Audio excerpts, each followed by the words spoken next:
On est prêt à commencer, André?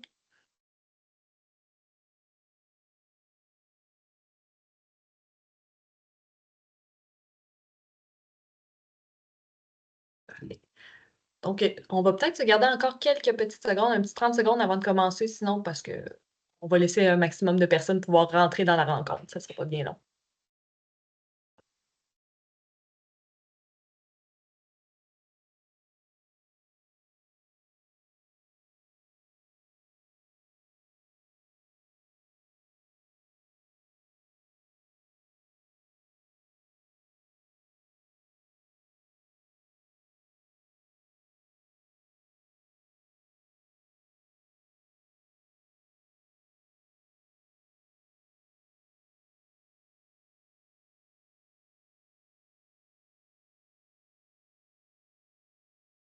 On va commencer. Donc, merci beaucoup à tous d'être présents aujourd'hui pour notre webinaire sur comment créer une culture de données aux ressources humaines.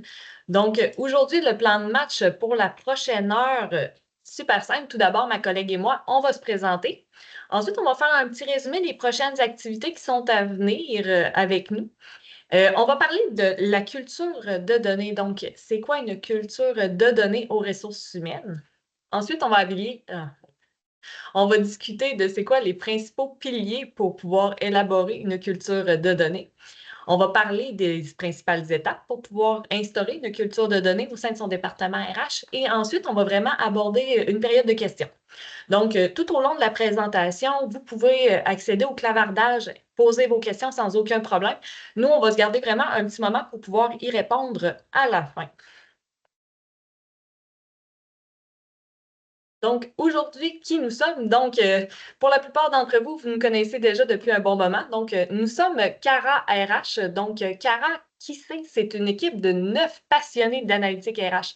Donc, c'est une équipe de 9 personnes qui sont complètement dédiées à la valorisation des données RH. Donc, tout ce qui est, oui, indicateur de performance, tout ce qui est tableau de bord, mais également tout ce qui va être analyse prédictive, aussi tout ce qui est analyse des différents enjeux RH pour pouvoir aider les organisations à prendre de meilleures décisions. Donc, au sein de notre équipe, oui, 9 personnes. Au travers de tout ça, on compte notamment un scientifique de données, des personnes qui vont être plus dédiées au développement de notre solution. On a des architectes de solutions et bien entendu, des personnes qui sont vraiment 100% dédiées à l'analytique RH, donc des experts en analytique RH. Et notre plus grande experte, vous la connaissez certainement, elle m'accompagne comme d'habitude à tous nos webinaires. Donc, c'est André Laforge, qui est la présidente de Cara, ainsi que notre chef de produit. Donc, elle, ça fait plus d'une dizaine d'années qu'elle est 100% dédiée à l'analytique en ressources humaines. Elle fait partie des top 50 mondiales, des principaux influenceurs mondiaux, donc en analytique RH. Donc, comme d'habitude, on est super heureux de l'avoir avec nous pour pouvoir venir partager sa passion. Moi qui suis, je m'appelle Émilie Ruel, je suis conseillère en analytique RH. Donc, moi, ça fait 9 ans que je suis André, donc que je suis son acolyte en analytique RH. Donc, mon principal rôle chez Cara, c'est d'accompagner les organisations qui souhaitent mettre en un projet d'analytique RH. Et je me passionne particulièrement pour tout ce qui est benchmarking, donc pour les organisations qui souhaitent pouvoir mesurer et comparer leurs performances auprès de leurs compétiteurs sur le marché. Aujourd'hui, qu'est-ce qu'on va faire aujourd'hui? Nos prochaines activités, on va commencer par ça. Donc, après le webinaire, donc, vous allez recevoir un sondage. Donc, ce sondage-là vise à savoir, est-ce que vous avez apprécié l'activité, mais également, euh, qu'est-ce qu'on pourrait faire pour s'améliorer? Et aussi, quels sont les sujets que vous aimeriez aborder lors de nos prochaines activités? Donc, des webinaires, on en fait quand même beaucoup. Donc, on est toujours heureux de savoir vos idées, pouvoir les connaître et pouvoir en discuter lors d'un prochain webinaire. Donc, on vous invite à répondre à notre sondage en grand nombre pour pouvoir orienter quels seront les sujets qu'on va aborder au courant des prochains mois. Sinon, également, au courant de la prochaine semaine, vous allez recevoir l'enregistrement de la présente rencontre. Donc, nul nécessaire de prendre des notes. Et vous allez également recevoir la présentation, donc la présentation PowerPoint que je vous présente à l'instant.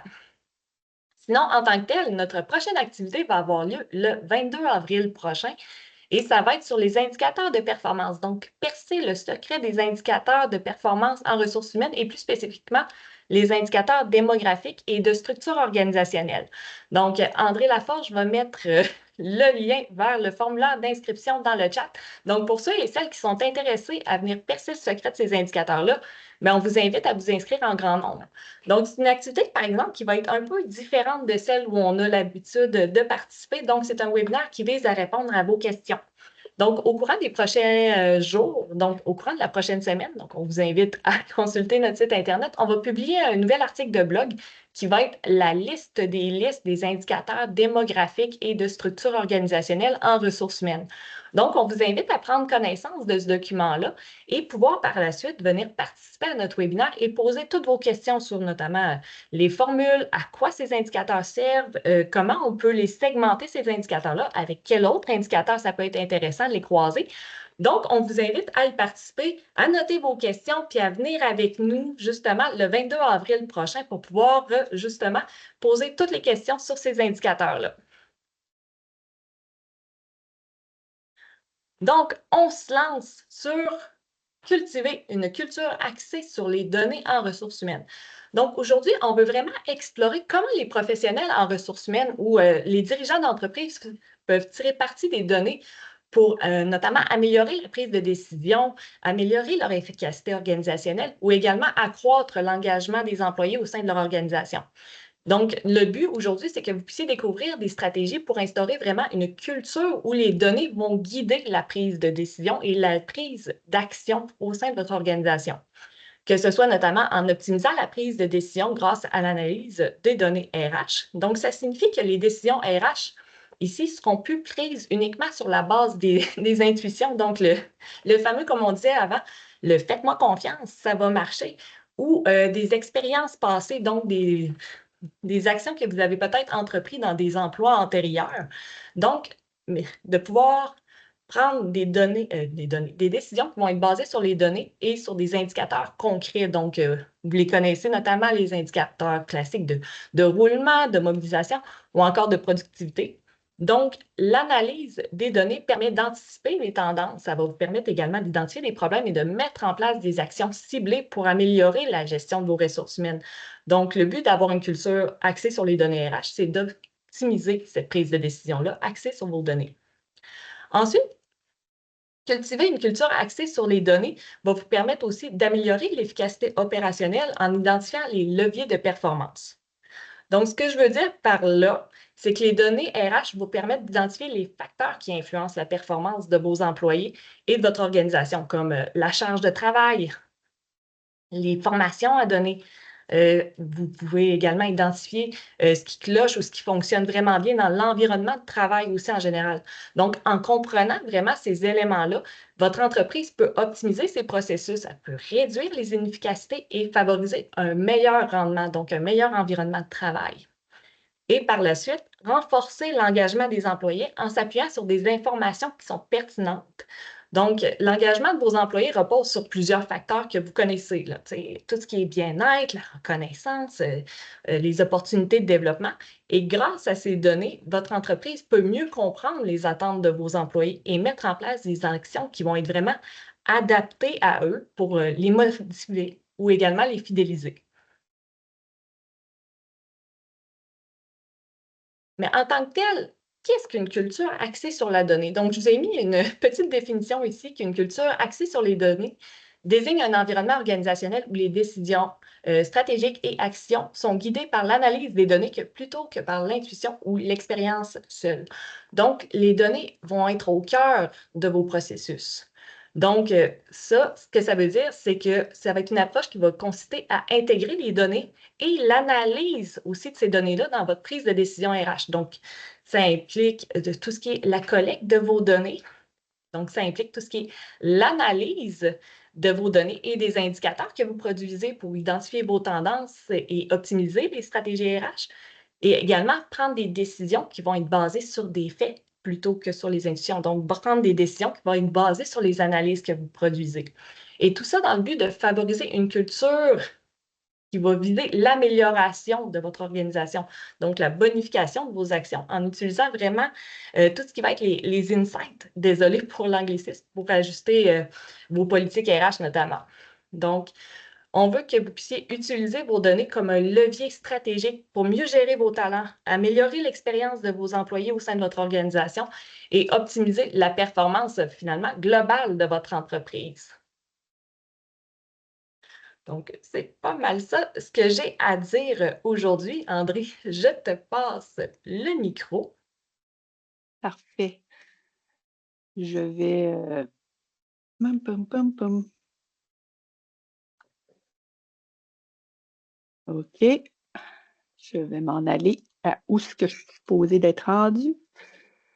C'est pas celle-là. Voilà. Bon, quand on a bâti cette présentation-là, au début, la slide, elle s'appelait «Symptômes d'une culture axée sur les données». Puis là, ben, j'aimais pas le mot symptôme parce que je me disais: «Écoute, une culture de données, c'est pas une maladie», hein. Au contraire, souvent les RH disent qu'il y a juste les chiffres qui comptent, qu'on déshumanise notre profession. Les boss, ils veulent juste avoir un retour sur l'investissement. Moi, je vous dis le contraire. Les chiffres vous aident à mieux faire votre job d'humain. OK? Ça vous sauve du temps. Une culture de données en RH, ça va vous permettre vraiment de mieux faire votre travail et puis ça va vous donner maintenant plus de temps pour être justement humain.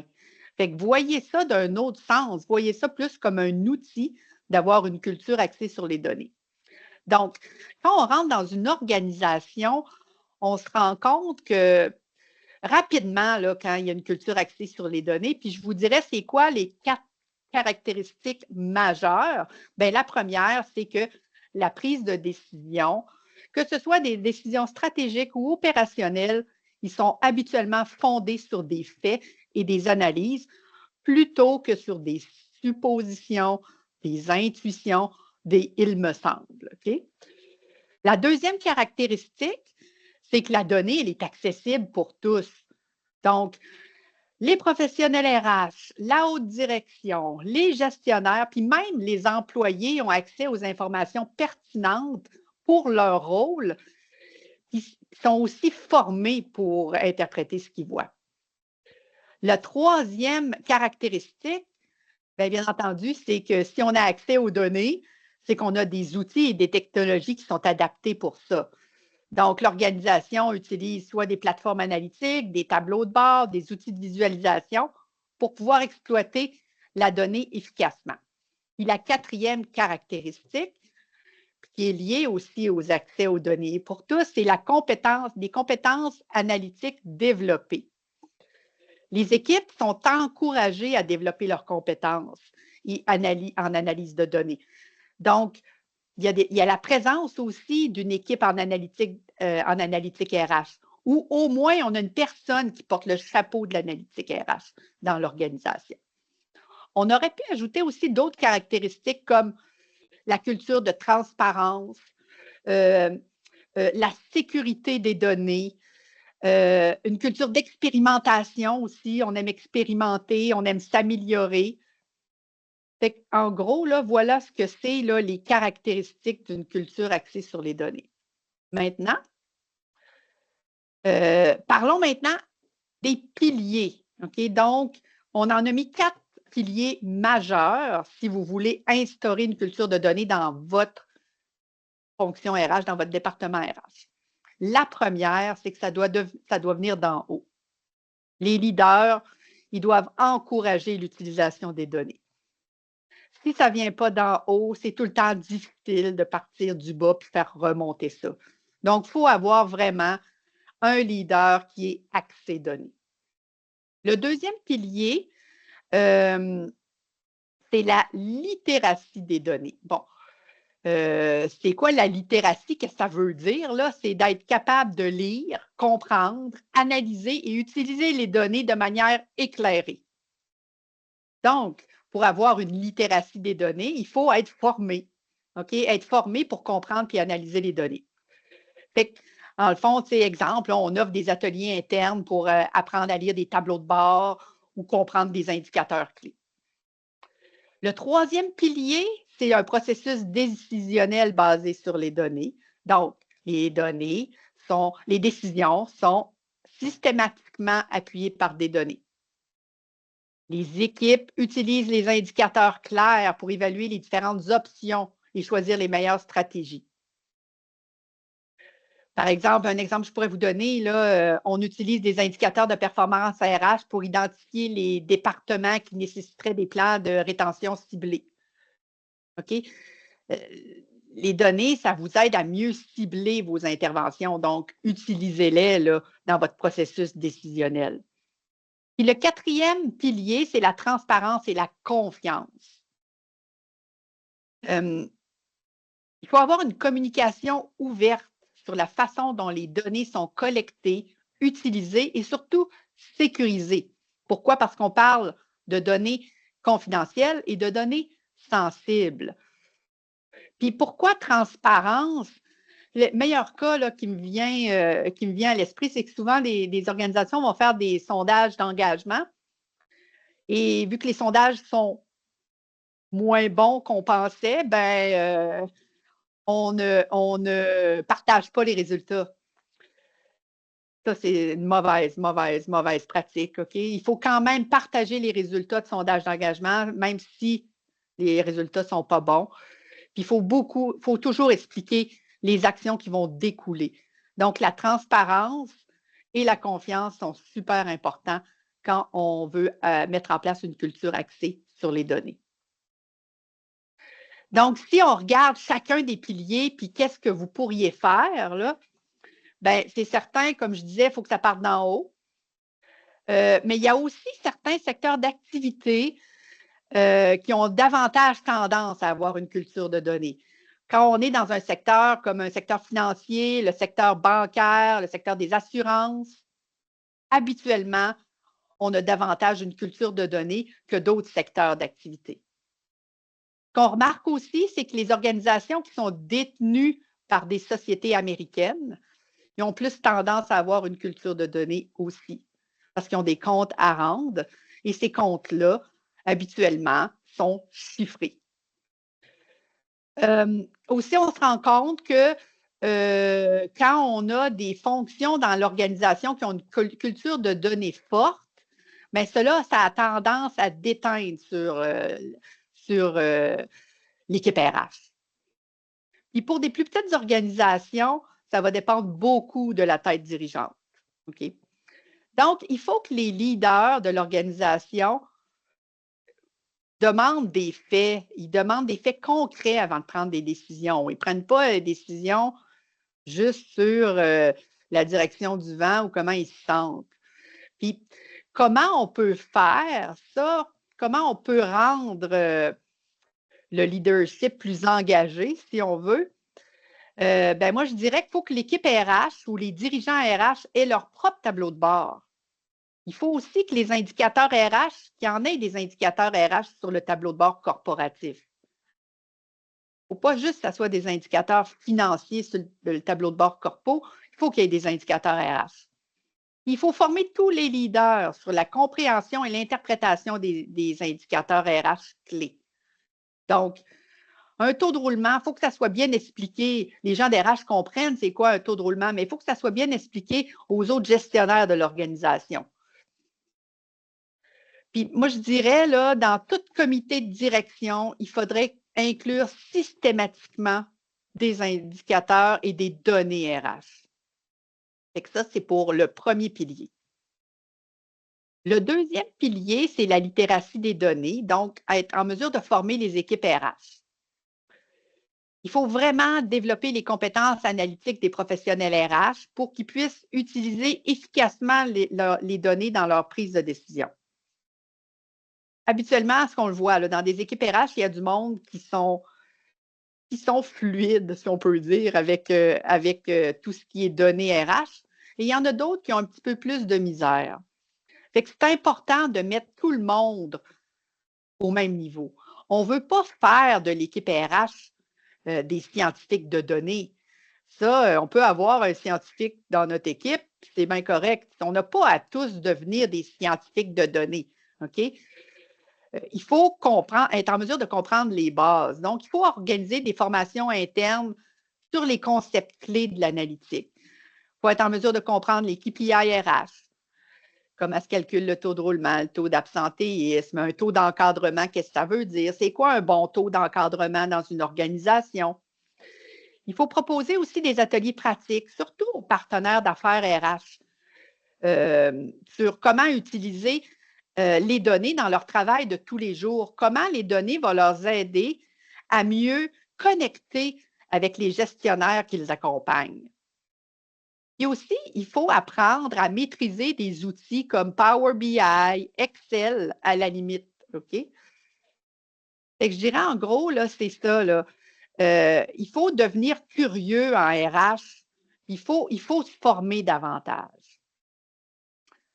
Le troisième pilier, c'est le processus de données, le processus décisionnel basé sur les données.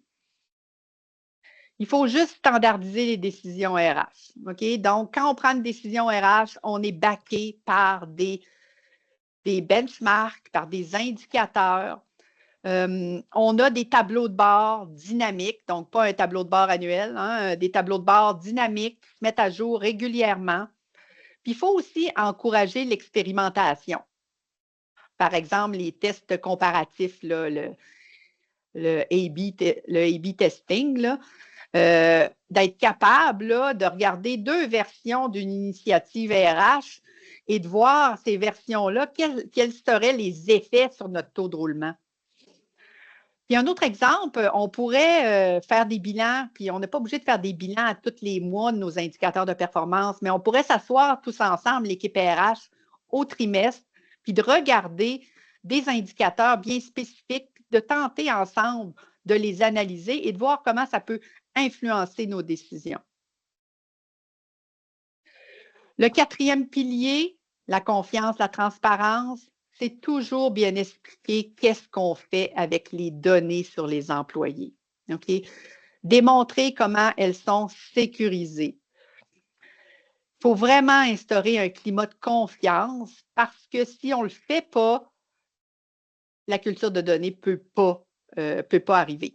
Il faut que les gens voient ça comme un outil. Puis en RH aussi, il faut bâtir cette confiance-là. Là.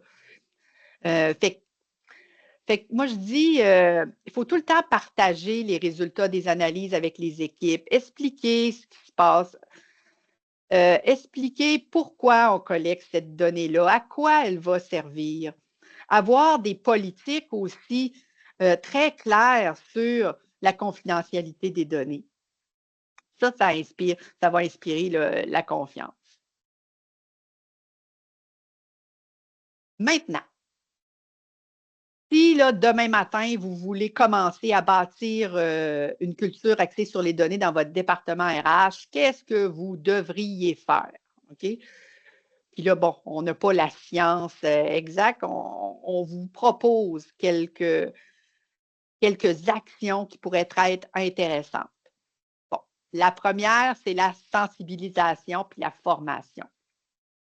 Pour instaurer une culture axée sur les données, il est essentiel que les RH comprennent l'importance de l'analytique RH, qu'ils soient en mesure de l'utiliser efficacement. On va voir, là, je vais vous donner, on va aller plus en détail là-dessus, qu'est-ce que vous pouvez faire là, dans votre organisation. Bien entendu, il faut mettre en place des outils. Puis là, ça part du SIRH. Si vous n'avez pas de SIRH pour collecter vos données, Excel, c'est beau quand on a 10 employés, quand on a 20 employés, mais ce n'est pas une bonne façon là, de bâtir une culture axée sur les données. So, la première chose, c'est de mettre en place un SIRH et ensuite de venir ajouter tous les outils pour venir vous aider à exploiter cette donnée-là. La troisième chose, ben, une promotion de collaboration. Donc, il y a des départements dans votre organisation qui sont habitués de travailler avec des données. Donc, collaborer avec eux. Ce n'est pas au RH d'habitude qu'on a le plus de facilité à extraire des données. Fait que travailler avec les gens de TI, avec les directions opérationnelles, comprendre comment eux utilisent les données dans leur travail de tous les jours. Faites des liens.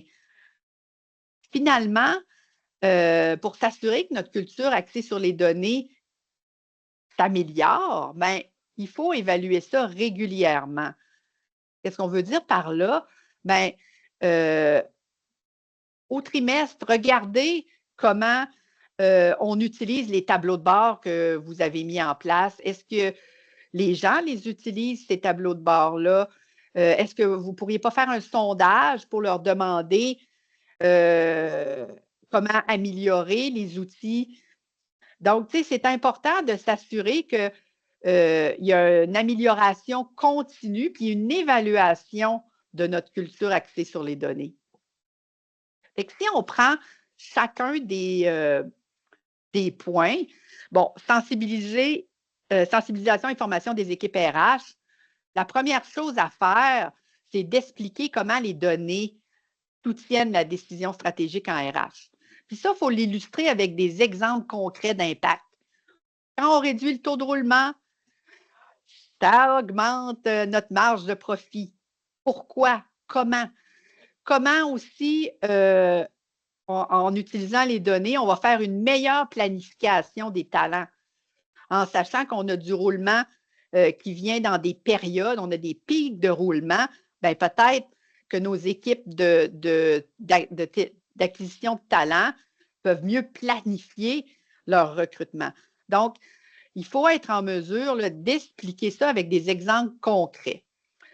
Vous devriez aussi offrir des formations très ciblées. Par exemple, des ateliers pratiques sur l'interprétation de KPI RH, des formations sur des outils d'analytique. Comment on lit ça, un tableau de bord RH? Des sessions sur la littératie des données et la compréhension des indicateurs clés. S'assurer que tout le monde comprend bien. Tu sais, puis au départ, on ne part pas avec 300 indicateurs, là. On prend les plus importants, puis on les explique comme il faut. On s'assure qu'on comprend bien la définition, la méthode de calcul, qu'est-ce qui est inclus dans cette définition-là, qu'est-ce qui est exclu. Puis, vous devriez aussi créer un environnement d'apprentissage continu. Encourager le partage des bonnes pratiques. Mettre en place des ressources accessibles, des guides, des vidéos, des FAQ. Valoriser les initiatives internes qui intègrent l'analytique RH. Les gens qui utilisent les tableaux de bord, ils peuvent venir en parler aux autres qui les utilisent moins. OK? Puis aussi participer à des communautés de pratique en analytique RH. Il en existe, mais vous pouvez vous en bâtir une aussi.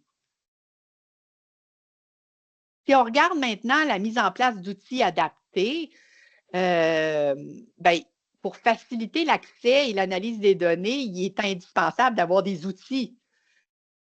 Vous ne pourrez jamais créer une culture de données si vous n'avez pas la base de vos données qui sont saisies quelque part. Donc, un système d'information RH pour centraliser les données des employés puis automatiser des tâches administratives. C'est la première brique du mur, ça, OK? Fait qu'il faut avoir un système d'information RH en place. Ça pourrait être votre système de paye qui a peut-être une composante RH un peu plus développée. Si vous décidez ensuite de bâtir vous-même, OK, votre analytique, ça, c'est une décision qu'on prend, puis habituellement, cette décision-là n'est pas nécessairement prise au RH. Elle est prise, c'est une décision corporative. Fait que là, vous allez mettre en place un entrepôt de données, vous allez coupler ça avec des outils d'intelligence d'affaires pour créer des rapports visuels, faciliter l'analyse des tendances. Mais vous pourriez aussi décider d'acheter des plateformes spécialisées en analytique RH, comme Cara, par exemple, qui vont vous permettre de suivre et d'analyser les indicateurs spécifiques au RH. Maintenant, la troisième activité, bon, ben, c'est la promotion de la collaboration interservice. Dans les organisations, les RH, vous collaborez avec les équipes finances, avec les opérations, mais vous devriez le faire aussi au niveau de la donnée. OK? Vous devriez collaborer avec eux pour analyser comment le taux d'engagement des employés a un impact sur la productivité ou la rentabilité de certains projets. Vous devriez avec eux regarder mon taux de roulement, quel effet ça a sur mes finances. Qu'est-ce que vous pourriez faire concrètement? C'est d'organiser des rencontres régulières avec les TI pour vous assurer que les besoins en données sont bien compris et que les outils sont bien configurés. On ne vous demande pas au RH d'être on ne vous demandait pas d'être des scientifiques de données, mais on ne vous demande pas non plus d'être des architectes de données, donc d'être capable de sortir la donnée des systèmes. Vous avez des équipes TI à l'interne, bien, travaillez avec eux, puis expliquez bien vos besoins.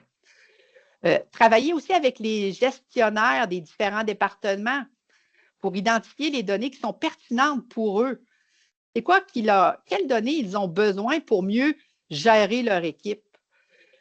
Vous pourriez aussi créer des groupes de travail interservices pour définir les indicateurs clés. Souvent, vous pouvez partir des RH puis vous faire un tableau de bord puis vous dire, bon, ben, pour nous, c'est ça les indicateurs clés.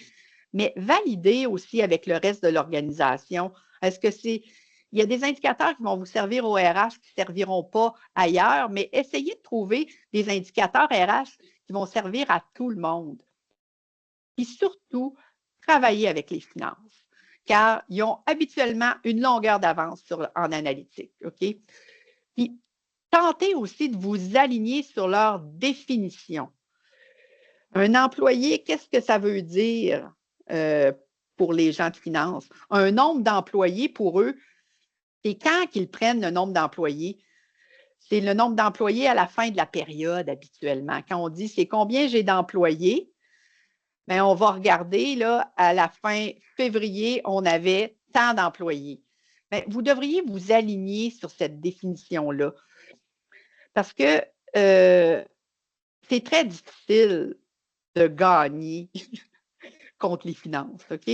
Fait qu'alignez-vous sur leur langage, sur leur définition. Parlez leur langage aussi, c'est super important. Puis la dernière chose, ben, c'est évaluer en continu l'utilisation des données. Comme je le disais, mettre en place des revues à tous les trimestres pour évaluer l'utilisation des données dans les processus de décision. Sonder les gens, les utilisateurs sur la facilité, si c'est facile pour eux d'accéder aux données, sur la pertinence des analyses que vous leur fournissez.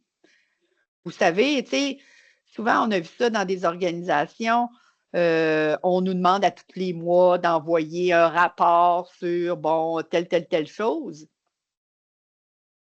Essayez de ne pas l'envoyer pendant un mois, puis voyez si les gens le demandent. Si les gens ne le demandent pas, c'est que le rapport, il ne sert à rien. Fait que, essayez de voir, là, essayez de trouver pourquoi vous fournissez des rapports, ne sont pas utilisés. Bien, c'est parce que l'information que vous fournissez n'est pas bonne ou ne sert pas. Fait que c'est important, ça, de faire l'adéquation là, de ce que vous fournissez et son utilisation. Vous pourriez aussi regarder l'utilisation des tableaux de bord, déterminer qui utilise le plus le tableau de bord, puis demandez-lui pourquoi il l'utilise beaucoup. Qu'est-ce qu'il trouve d'intéressant dans le tableau de bord? Puis cette personne-là peut devenir un de vos champions. Fait que vous voyez, c'est important là, de s'assurer, mettre en place une culture de données, ce n'est pas 1, 2, 3, c'est fait. C'est toujours un processus d'amélioration. Puis, pour s'assurer qu'on s'améliore, ben, il faut vraiment voir si on utilise.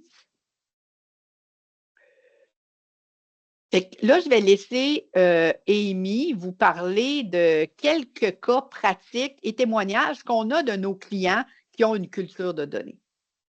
Oui, merci André. Je vais te laisser continuer, par exemple, de partager. Je ne partagerai pas mon écran juste pour ça. Donc, qu'est-ce qui arrive si vous mettez en place justement les 4 piliers dont André vient de vous parler? Donc, nous, on a quelques clients qui utilisent, on a plusieurs clients qui utilisent notre solution d'analytique, mais on a également eu l'occasion au courant des dernières années de participer à des groupes de discussion, de rencontrer d'autres personnes qui utilisent l'analytique RH chez eux, puis voici ce qui en découle. Donc, tout d'abord, Utiliser l'analytique RH, avoir une culture de données au sein de son entreprise permet d'optimiser son processus de recrutement notamment. Et là, ici, on a mis un exemple qu'une entreprise a réduit de 30 son temps de recrutement grâce à l'analyse prédictive des ressources humaines. Ça n'est un bout avec les analyses prédictives, mais il n'est pas nécessaire non plus d'en arriver là. On a un client qui, lui, quand il a commencé à utiliser les données de son recrutement, a décidé de segmenter son recrutement selon les différentes étapes pour voir où est-ce qu'était le goulot d'étranglement, où est-ce que ça prenait beaucoup de temps, parce que veut pas, il se faisait souvent dire, me semble, le recrutement, c'est quand même assez long chez nous. Et de pouvoir le diviser et de pouvoir utiliser justement ces données RH lui a permis de cibler où est-ce que ça prend vraiment beaucoup de temps puis où est-ce qu'on devrait mettre nos efforts justement dans le recrutement. Donc, tout ça lui a permis également de réduire de manière très considérable son processus de recrutement. On a également une cliente, donc ça fait partie des Customer Stories, donc des cas succès que nous avons chez Cara. Vous pouvez les télécharger aussi sur notre site Internet sans aucune difficulté. Donc, elle, ce qu'elle a dit, c'est que de pouvoir utiliser ces données de recrutement lui a permis de voir où est-ce que ça coûtait vraiment le plus cher, son recrutement, où est-ce que ça coûtait cher, parce qu'on pensait que c'était vraiment utile, cet endroit-là, mais que finalement, ça ne fonctionnait pas, cette plateforme-là, ça ne fonctionnait pas, cet endroit-là. Donc, ça lui a permis de réduire quand même de manière considérable. On parle d'une réduction du coût de recrutement, donc du coût par embauche, de plus de 55 au sein de son organisation. Et des cas comme ça, on en a encore plusieurs. Ensuite, on peut parler aussi, notamment aussi dans le recrutement, d'un autre de nos clients qui, elle a son siège social, mais elle a également plusieurs succursales un peu partout à travers la province de Québec. Et elle, ce qu'elle lui a dit, c'est que d'analyser vraiment ces données, de pouvoir l'instaurer, cette culture de données-là, lui a permis de voir qu'il y avait certaines succursales où les gens rentraient très rapidement et finissaient pas non plus la période de probation. Donc, ce qu'elle voyait, c'est que les gens rentrent aussi vite qu'ils sortaient. Donc, de pouvoir utiliser cette donnée-là lui a permis justement de cibler ces endroits-là et de pouvoir nommer des personnes qui vont être responsables d'accompagner les gestionnaires de ces succursales-là. Donc, de pouvoir justement optimiser son processus de recrutement. Donc, on n'a pas encore de nouvelles ou de résultats quantitatifs par rapport à cette initiative-là, mais ça lui a permis de vraiment cibler les zones problématiques de son organisation pour mieux optimiser son recrutement. Ensuite, on a également l'amélioration de la performance. Donc, d'identifier les facteurs clés de la performance de son équipe grâce à un tableau de bord interactif. Donc, un autre cas client que nous avons chez nous, c'est une personne qui avait un tableau de bord au sein de son entreprise. Ça existait depuis plus de 40 ans. Ça faisait une quarantaine d'années également qu'il produit des indicateurs de performance, selon ses dires. Et elle est arrivée, puis elle a dit, quand elle est arrivée, elle a revu complètement son tableau de bord parce qu'elle a commencé vraiment à utiliser ces données et à se questionner sur ce qui était présenté sur son tableau de bord. Donc, chaque indicateur, elle a demandé pourquoi est-ce qu'on mesure ça? Pourquoi est-ce que notre comité de gestion veut connaître cette information-là? Et lorsqu'elle voyait qu'elle n'avait pas la réponse, elle changeait automatiquement. Et ce qui est arrivé, c'est qu'elle s'est fait dire, en plus de 40 ans d'existence, on n'a jamais vu quelque chose qui reflétait aussi bien notre situation. Donc, ça, c'est le genre de choses qu'elle a vu. On a un autre cas client qui, lui, nous a dit que d'avoir accès à ces données, donc de pouvoir avoir accès également à une solution qui valorisait ces données, lui permettait d'économiser près de 40 de son temps. Donc, lui, sa tâche principalement, c'était de sortir des données et de l'exploiter, de présenter des indicateurs aussi. Donc, lui, ce que ça lui a permis de faire, c'est d'économiser vraiment 40 de son temps. Et ce qu'il a dit, c'est que désormais, ça lui permettait d'analyser aussi ces résultats-là et de pouvoir prendre des meilleures actions et de pouvoir orienter une prise de décision stratégique. Ensuite, on a un autre client que ça lui a dit ah, ben là, ça nous a permis de vraiment justifier où on devait mettre nos efforts. Donc, cette cliente-là, ce qu'elle nous disait, c'est que bien souvent, on a une vue sur certaines problématiques chez nous et que des fois, avoir cette vue-là nous permet aussi d'avoir des œillères. Donc, on la cible et on ne voit que ça. Donc, d'utiliser ces données lui a permis de dire oui, effectivement, je le vois, ce problème-là, on l'a, mais selon nos données, le problème principal n'est pas ça. Il est issu d'un autre problème, donc il y a un problème sous-jacent qu'il faudrait adresser en priorité. Ou encore, on a un problème encore plus urgent qu'il faudrait régler ici. Donc, ça lui a permis de vraiment justifier ses efforts et de mettre des initiatives et de les mettre en place au bon endroit et ainsi accroître la performance de son organisation. Cette cliente-là, ce qu'elle nous a dit également, c'est que ça lui a permis de réduire son taux de roulement de 20 points, donc passant de près de 30 dans une année à peu près 10 Et finalement, engagement accru des employés. Cette même cliente-là, au courant des discussions qu'on a eues, nous a dit qu'elle, et ce que toutes les organisations aussi devaient comprendre, c'est que les talents sont à la base de toutes les organisations. Donc, peu importe le secteur dans lequel vous œuvrez, vos talents sont à la base parce que sans eux, vous ne pouvez pas opérer. Donc, elle, ce qu'elle nous a dit, c'est qu'à partir de ce moment où on comprend ça, on veut comprendre ce qui se passe au sein de nos employés, on veut comprendre c'est quoi les principaux enjeux qui sont véhiculés. Donc, elle, ce qu'elle nous a dit, c'est que ça lui a permis de justement mettre les initiatives au bon endroit et que ses employés se sont sentis davantage écoutés, se sont sentis davantage considérés.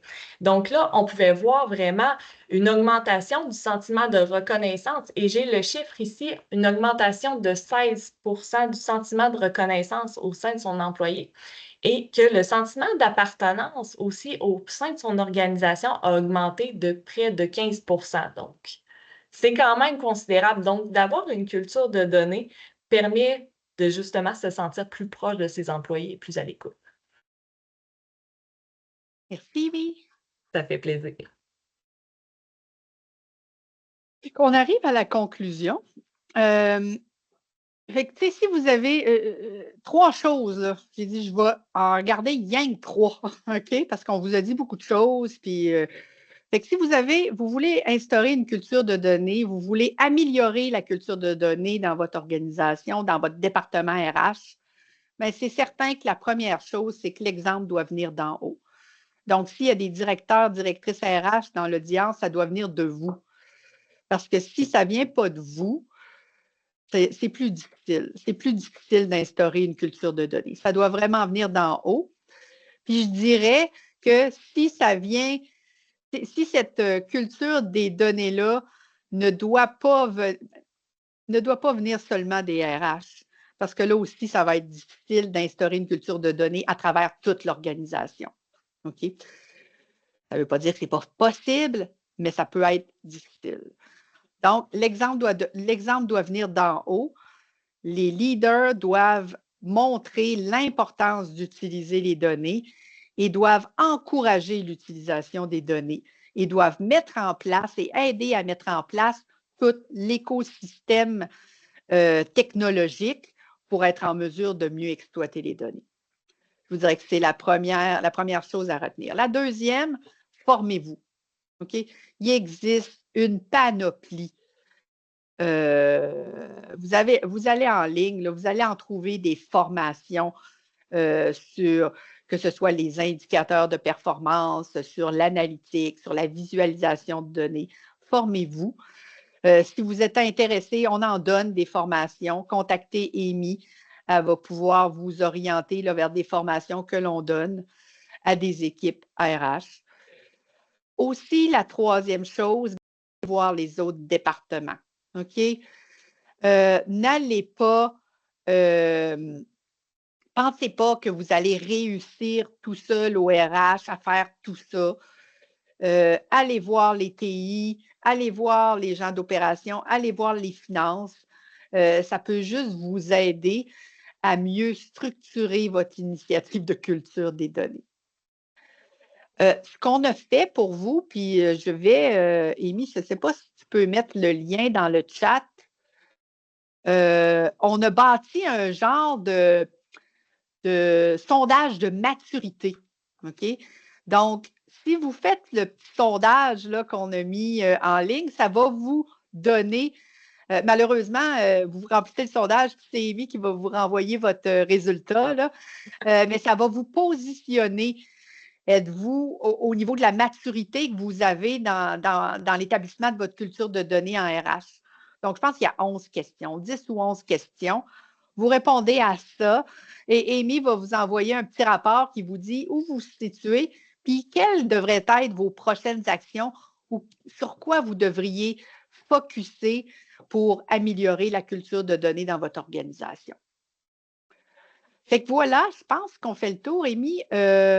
Est-ce que tu Oui. veux juste, ouais, Oui, juste, ben là, oui, j'ai voilà. partagé le lien du sondage. Donc, avant qu'on commence la période de questions, juste un petit rappel des prochaines activités.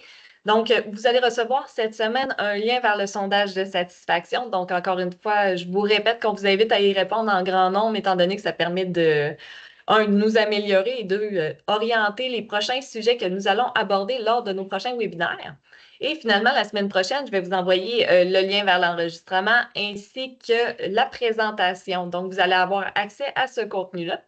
Et je vous invite aussi à notre prochaine activité qui va être percer le secret des indicateurs de démographie et de structure organisationnelle. Donc, encore une fois, je vous invite à suivre notre site Internet. La semaine prochaine, il va y avoir un nouvel article de blog sur les différents indicateurs pour mesurer votre démographie et votre structure organisationnelle. Puis au courant de cette activité-là, on veut vraiment focuser là-dessus. Donc, répondre à vos questions, discuter des formules, à quoi ça sert, comment les segmenter. Donc, tout ça va avoir lieu le 22 avril. André a déjà mis le lien dans le chat pour que vous puissiez vous inscrire. Et vous avez également le lien dans le chat pour répondre au petit sondage dont André a discuté il y a quelques minutes, donc pour pouvoir positionner votre maturité en matière de culture de données. Donc, on peut commencer la période de questions. Je vous invite à poser vos questions soit dans le chat, sinon je vais tenter de réactiver vos micros.